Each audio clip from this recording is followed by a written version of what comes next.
Welcome back to swag coaching centre. बहुत ही प्यारे से टॉपिक के साथ आज हम प्रेजेंट हुए हैं।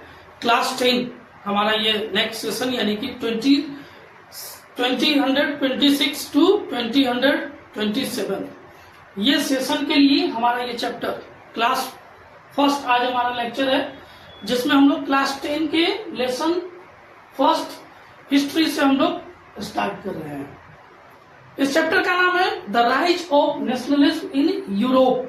अब आप इस चैप्टर के नाम से आपको पता चल गया होगा कि यूरोप में राष्ट्रवाद का जन्म या उदय। अब हम लोग कहें कि ये यूरोप क्या है।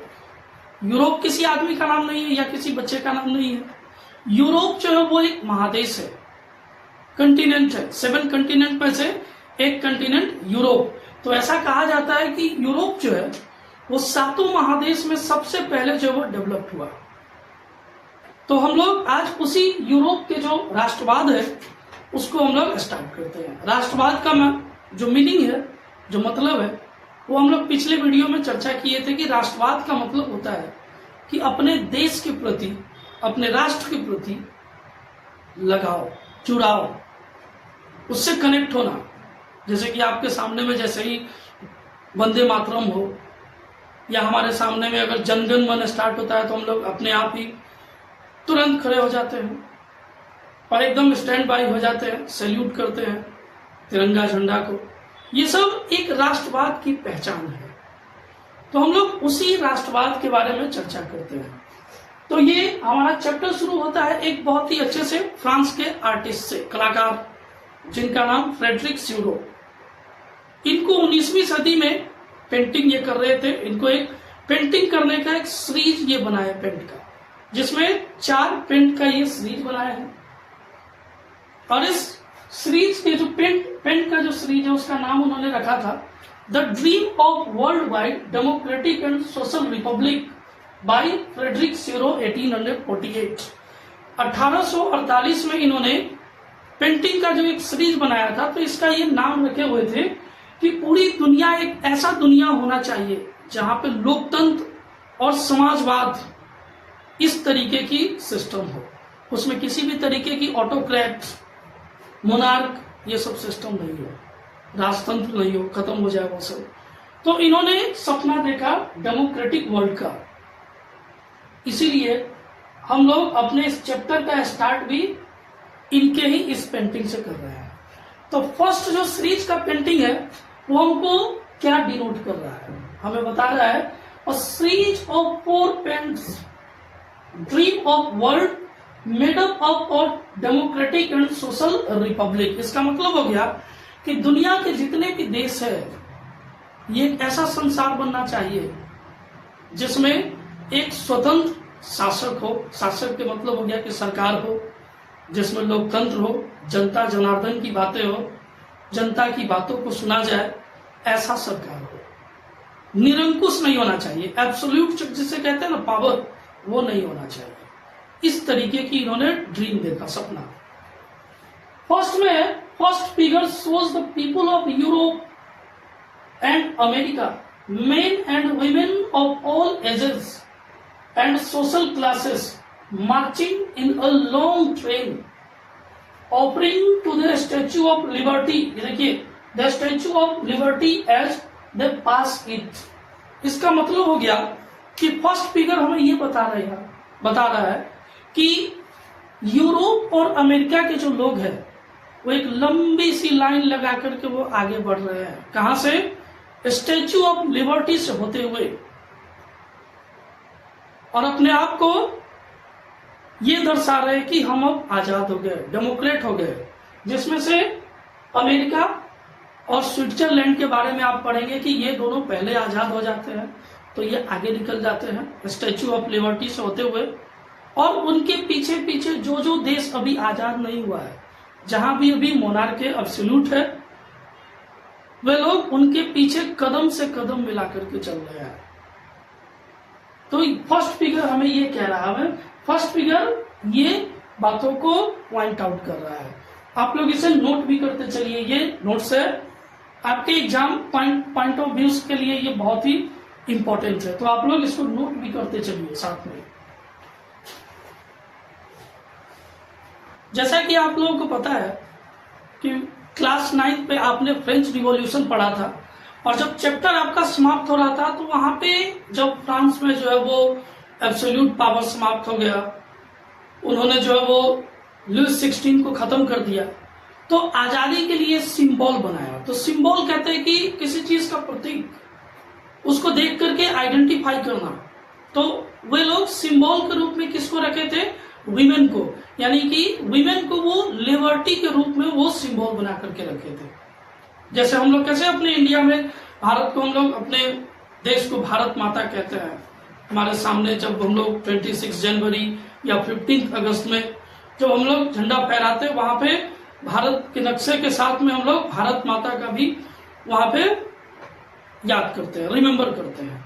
तो ये एक सिंबल हो गया, ये एक आइडेंटिफाई हो गया। वैसे ही फ्रांस के लोग यहाँ पे देखिए, आजादी के लिए उन्होंने क्या किया? लिबर्टी के लिए उन्होंने जो वीमेन है, वीमेन को एक आइडेंटिफाई किया। और वो वीमेन उनको किस तरीके की बना दिए कि एक हाथ में वो टॉर्च ली हुई है, और टॉर्च ऐसा नहीं है कि जिसपे रोशनी आया और हमारे सामने जो वो अंधेरा को दूर कर दिया। सेम यहाँ भी कि अज्ञान, जो इग्नोरेंस है, अज्ञानता को दूर करना, समझे? ज्ञान की मसाल। जैसे कोई गेम स्टार्ट करते हैं तो वहां पे मसाल लेकर के दौड़ते हैं, ओलंपिक ये सब स्टार्ट होता है तो यहाँ पे एक हाथ में वो क्या की हुई है? मसाल लेकर के टॉर्च लोगों को ज्ञान दे रही है, ज्ञान के लिए अज्ञानता दूर कर रही है। दूसरा जो है वो ऑन द अदर हैंड, दूसरे हाथ में उनके पास में जो है वो क्या है? The charter of the rights of man, यानी कि जो लोग हैं, जो यूरोपियन अमेरिकन वर्ल्ड के जितने भी लोग हैं, उनका जो अधिकार है, मानव होने का जो ह्यूमन राइट्स है, उसके बारे में उस बुक में लिखा हुआ, उस चार्टर में लिखा हुआ। वो दोनों हाथ में, अपने एक हाथ में टॉर्च और एक हाथ में वो charter of rights of man, हमारे इस मानव अधिकार के लिखे हुए जितनी भी बातें हैं वो सब। अब हमारे पास में दो बहुत ही खूबसूरत वर्ड है जिसका मतलब होता है कि एब्सोल्यूट और यूटोपियन। एब्सोल्यूट कहते हैं कि एक ऐसा शासक, एक ऐसा शासन जहां पे जनता जनार्दन की किसी भी बात को सुना नहीं जाए। कहने का मतलब है कि निरंकुश शासन, किसी भी तरीके की कोई लगाम नहीं होता है। घुड़सवारी आप लोग तो भी बच्चे नहीं किए हैं, घुड़सवारी को लगाम पकड़ के उसको कैप्चर किया जाता है, लेकिन जब अगर वहीं हम उस लगाम को छोड़ देंगे तो वो घोड़ा जो है वो अपने आप इधर उधर जहां मर्जी होगा उधर घूमना शुरू कर देगा। तो सेम सिचुएशन है कि एक ऐसा सरकार जिसमें किसी भी तरीके की उसके ऊपर कोई अंकुश ना हो, कोई दबाव नहीं हो, उनको जो मर्जी हो वो करे, जनता जनार्दन की किसी भी तरीके की कुछ सुना नहीं जाए, तो ऐसे कहते हैं एब्सोल्यूट मोनार्क। दूसरा जो वर्ड है वो यूटोपियन। यूटोपियन कहते हैं इमेजिनेशन। आहा, मुझे मन कर रहा है कि कल कश्मीर घूम करके आए। ये इमेजिनेशन है, ये एक तरीके की इमेजिनेशन है। कितना अच्छा सा इमेजिनेशन है कि पूरी दुनिया एकदम भाईचारा, ब्रदरहुड बना करके रहे, डेमोक्रेट रहे, स्वतंत्र रहे। ये क्या है? ये यूटोपियन है। यूटोपियन इसीलिए हम इसे कहते हैं इमेजिनेशन, कल्पना करना, काल्पनिक बातें। फिल्म भी शुरू होता है तो उसमें लिखा रहता है इस फिल्म के सभी पात्र जो है वो फिक्सियस है, इमेजिनेशन है, ये इसको जिंदगी और मौत से किसी भी तरीके की कुछ लेना देना नहीं है। तो ये एक तरीके की इमेजिनेशन और यही वर्ड है यूटोपियन। आप लोग इसे उतारते भी चलिएगा।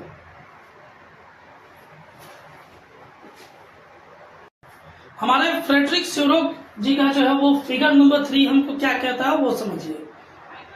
इसमें है कि अभी हम लोग एब्सोल्यूट जो वर्ड देखे हैं, यानी कि निरंकुश शासक जो मोनार्क है, उसमें है on the earth in the foreground of the image lie the shattered remains of symbols of absolute institutions. इसका मतलब हो गया कि जो शासक थे, जो मोनार्क थे, उनके जो अवशेष है, जो कपड़े हैं या सिंहासन हो गया, मुकुट हो गया, उसको जो है वो लोग कचरे के ढेर बना करके फेंक रहे हैं नीचे, और ये दर्शा रहे, ये पॉइंट आउट कर रहे हैं कि अब हमें किसी भी तरीके की मोनार्क नहीं चाहिए।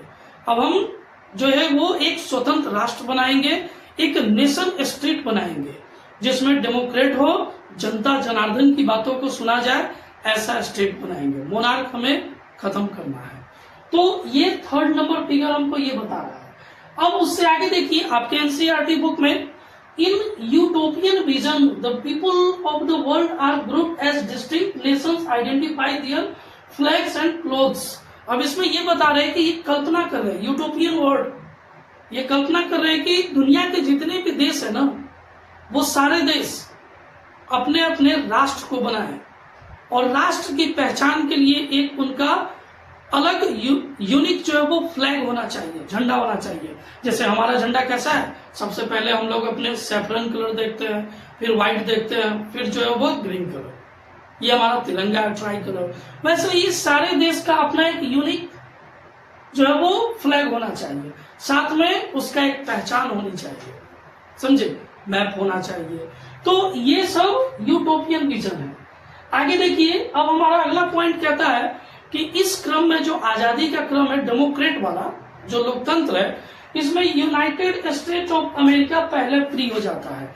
आपने क्लास 9 में यानी कि करण अर्जुन वाले मोड में, वहां पे आपने एक बार जो है वो फ्लैशबैक में जाइए, आपने देखा कि फ्रांस की क्रांति के समय में जो वहां के लुइस 16 जो थे, वो अमेरिका को मदद करके इंग्लैंड से आजादी दिलवाया हुआ है। तो इसमें जो है वो लीडिंग प्रोसेसिंग, इसका मतलब हो गया कि यूनाइटेड स्टेट ऑफ अमेरिका पहले आजाद हो गया, तो वो स्टैच्यू ऑफ लिबर्टी से ऐसे चलते हुए आगे जो है वो निकल गए, उनको होमेज करते हुए सब। इसके बाद सेकेंड नंबर पे स्विट्जरलैंड स्विट्जरलैंड, ये दोनों तो आगे निकल गए, इसका मतलब है कि ये डेमोक्रेट हो गए। उनके पीछे फ्रांस, उनके पीछे जर्मनी, उनके पीछे इटली, इस तरीके से देश का लाइन लगी हुई है आगे बढ़ने के लिए। आप लोग पेन, कॉपी, पेंसिल लेकर के बैठिए और इसको नोट करते हुए चलिए, ताकि आपको जो है वो एग्जाम के टाइम में प्रॉब्लम ना हो पढ़ने में। साथ ही साथ आपको एनसीईआरटी बुक जो है वो रीड करना है, रीड करते हुए और फिर ये सब देखते हुए आपको आगे बढ़ना है। अब आगे देखिए, हमने अभी जो जस्ट पढ़ा कि यूएसए, स्विट्जरलैंड, इसके बाद फ्रांस, जर्मनी, इटली, ये सब पीछे पीछे उनके चल रहे हैं, उस स्टैच्यू ऑफ लिबर्टी के पास आ गए हैं। अब एक बहुत ही इंटरेस्टिंग बात है, इंटरेस्टिंग बात ये है कि जिस समय ये फिगर आया ना दिमाग में, जिस समय वो इसको ड्रॉ किए, उस समय जर्मनी जो था वो यूनिफाइड नहीं था, वो एक यूनाइटेड नेशन नहीं था। हम लोग इस चैप्टर में पढ़ेंगे भी the unification of Italy and Germany, वहां पे आपको पूरी जानकारी मिल जाएगी। फिर 1848 में जर्मनी जो है वो यूनाइटेड जो नेशन होता है ना, वो नहीं बना हुआ था। तो इसका मतलब है कि वो स्टैच्यू ऑफ लिबर्टी से पीछे लाइन में लगे हुए कतार में आ रहे हैं। ये देखिए, ये लाइन हमारा, आप इसे देख सकते हैं, नोट भी कर सकते हैं। अब हमारा चौथा फिगर हमको क्या कहता है वो देख लीजिए। फ्रॉम द हेवंस, यानी कि स्वर्ग से, ऊपर से जो सेंट है, जीसस क्राइस्ट है, एंजल्स है, ये लोग लोगों को क्या कर रहे हैं, ब्लेसिंग कर रहे हैं, आशीर्वाद दे रहे हैं कि चलिए भाई, अब आप लोग जो है वो एक अच्छे जो मानव होता है ना, वो बन गए। अब आप जो है वो कोई किसी के ऊपर शासन नहीं करेगा, कोई किसी को शोषण नहीं करेगा, एकदम मानवता की जो लेसन है, जो पाठ है, वो पढ़ेगा। यही वो लाइन है लास्ट में कि यूनिवर्सल जो है वो fraternity among the Nations of the world, पूरे दुनिया के जो राष्ट्र है, जो देश है, वहां पे एक भाईचारा जो होता है ना, फ्रेटर्निटी, वो अपनाना है। इसीलिए जो एंजल्स है, जो सेंट्स है, जो जीसस क्राइस्ट है, वो लोगों को ब्लेसिंग कर रहे हैं। तो ये है हमारे फ्रेडरिक स्यूरो जी का चारों figure, a series of painting जिसे कहते हैं। ये बहुत ही इंपॉर्टेंट है, इनमें से बहुत सारे क्वेश्चन एग्जाम में आते भी है, तो इसलिए आप नो डाउट इसको नोट करते हुए चलना है, पढ़ते चलना है और समझते भी चलना है।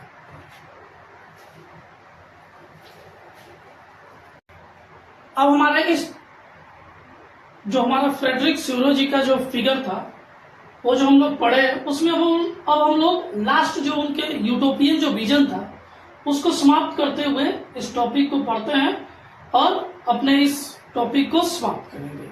तो देखिए, दो हमारे पास में टॉपिक है, एक तो मॉडर्न स्टेट और एक नेशन स्टेट। मॉडर्न स्टेट एक ऐसा प्रांत, एक ऐसा राज्य जहां पे आधुनिकता तो आ गया हो, इंडस्ट्री, एजुकेशन, ये सारे चीज, लेकिन वो एक कंप्लीट नेशन ना हो, सब मिल करके एक साथ नहीं रहता हो, वो कहलाता है मॉडर्न स्टेट।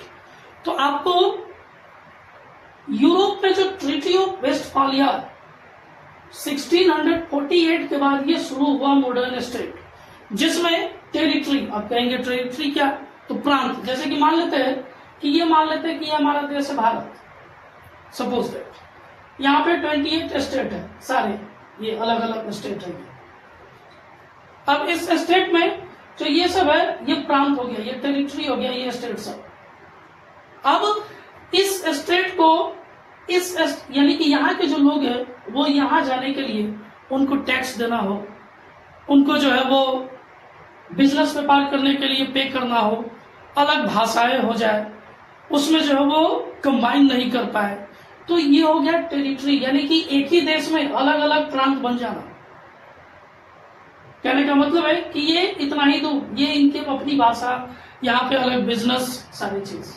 दूसरा पॉपुलेशन का मतलब हो गया कि इस एरिया में, यानी कि जो इस प्रांत में लोग रह रहे हैं वो यहीं पे रहेंगे, यहाँ के लिए उनका अलग कानून, यहाँ के लिए अलग कानून। पॉपुलेशन, गवर्नमेंट, सरकार भी अलग अलग प्रांत के राजा, शासक जो अपने उस प्रांत को देखता हो, उनको एक नेशन से कोई मतलब लेना देना नहीं हो।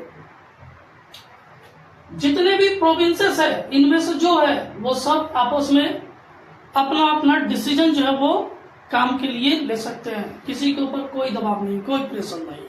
तो ये हो गया मॉडर्न स्टेट। कहने का मतलब है डेवलप तो है लेकिन ह्यूमैनिटी नहीं, एक दूसरे से जो कहते हैं ना कि लगाव जुड़ाव, वो नहीं हो। अगला है नेशन स्टेट्स। अब यहाँ पे ये नेशन, ये ब्रॉड लेवल बातें हो गई, ब्रॉड नेशन पूरे राष्ट्र के लिए। अब जैसे कि पूरे जितने भी स्टेट है, जितने भी प्रोविंस है, वो सब एक साथ मिलकर के रहे, उसको कहा जाता है नेशन। अब हमें यहां से जाना होगा मुंबई, महाराष्ट्र, दिल्ली जाना हो, तो हमें किसी भी तरीके की कोई टैक्स नहीं देना होगा, बिजनेस व्यापार करने के लिए कोई टैक्स नहीं देना होगा, वहां हम रह सकते हैं, वहां जमीन खरीद सकते हैं। जो सरकार, जो हमारे देश के यूनियन गवर्नमेंट अपने स्टेट बिहार के लिए है, वैसे ही वो दिल्ली के लिए भी है, वैसे ही वो अन्य राज्यों के लिए भी है। यानी कि किसी भी तरीके से कोई एक स्टेट के जो गवर्नमेंट है वो डिसीजन अकेले नहीं ले सकते। ये कहलाता है नेशन यूनिटी। हमें यूनाइट बना करके रहना है अपने देश में।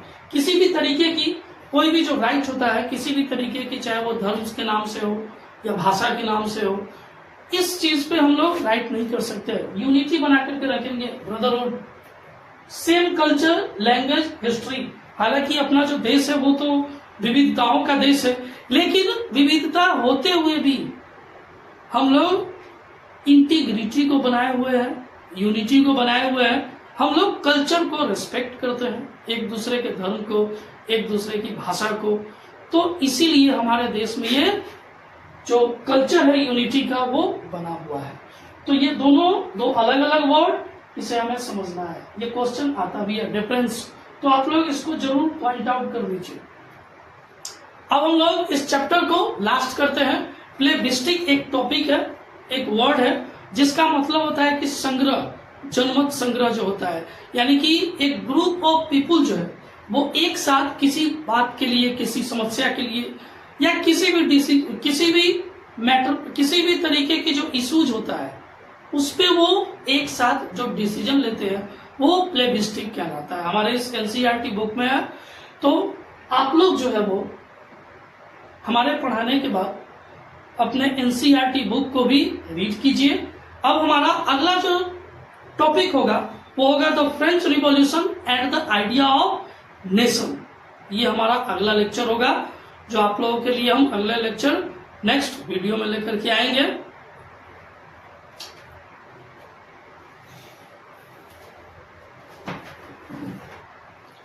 अब हम लोग इस टॉपिक को जो पढ़े हैं तो इस टॉपिक से क्या मुख्य कुछ क्वेश्चन बन सकते हैं वो देख लीजिए। तो क्वेश्चन हमारे पास में क्या क्या बन सकता है।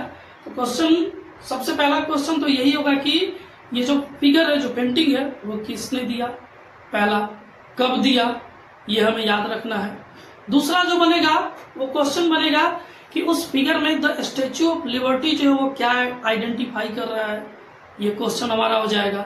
इसके बाद अगला हम लोग चलेंगे, जो हमारा नेक्स्ट क्वेश्चन बन सकता है वो जो आपको दो वर्ड लिखा है, एब्सोल्यूट और जो यूटोपियन है, वो क्वेश्चन आपको बन सकता है कि क्या होता है, दोनों में क्या डिफरेंस है।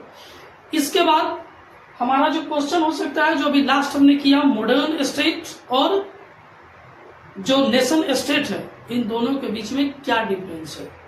ये कुछ इंपॉर्टेंट क्वेश्चन है जो इस टॉपिक से रिलेटेड बन सकता है। तो आप लोग एनसीईआरटी बुक को पढ़िए और नेक्स्ट टॉपिक में, नेक्स्ट जो हमारा लेक्चर होगा उसमें हम इस क्वेश्चन को डील भी करेंगे, एक्सप्लेन भी करेंगे और आप लोगों से ये भी रिक्वेस्ट करेंगे कि बुक, पेन, कॉपी जरूर लेकर के बैठिए और इसको नोट करते हुए चलिए और साथ ही साथ अपने मित्रों, दोस्तों के साथ जो है वो शेयर जरूर कीजिए, ग्रुप बनाइए। Thanks, have a nice day. मिलते हैं नेक्स्ट लेक्चर में।